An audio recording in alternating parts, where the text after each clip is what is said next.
की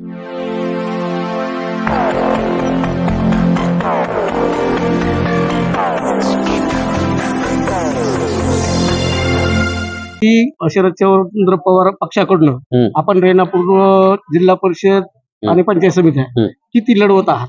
2 जिल्हा परिषद आणि 2 पंचायत समिती का. बर, मग आपलं नेमकं निवडणूक लढवण्याचा उद्देश काय? कारण बाकीचे तर सगळे भाजप काँग्रेस हे जवळपास सगळेच जागी उभा केले. आपण का उमेदवार दोन दोनच उभा केले? आमच्याकडे जेवढे आता उमेदवार रेडी आहेत, आमची काय झाली वरी आमची आघाडी झालेली होती शरदचंद्रजी पवार साहेबांच्या आणि दादाच्या गटाची. दोन्ही आघाडी आता जसे वेगळे फॉर्म भरलेत, आम्हाला जेवढा आमच्या वाट्याला आला होता तेवढा आम्ही भरले. आमच्या माहितीनुसार एक जिल्हा परिषदचा दादाकडनं काँग्रेसकडनं जाऊन त्यांनी जिल्हा परिषदेची उमेदवारी दाखल केलेली आहे. याबद्दल काय म्हणू? कसा जास्तीचा मर्जीचा प्रश्न. शेवटी आता कसं असतं, जास्तीत पक्षाचा जो निर्णय होत असतो. आता निवडणूक अशा ह्याच्यावर आलेल्या स्टेपवर व एबी फॉर्म जोडूपर्यंत कुणाचं काही खरं नाही.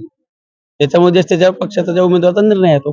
बरं, आपले हे दोन जे उमेदवार आहेत ते शेवटपर्यंत निवडणूक लढवणार? शेवटपर्यंत निवडणूक लढणार. बरं, आपल्या पक्षाच्या वतीनं म्हणजे रेणापूर तालुक्याचं विजन काय आहे?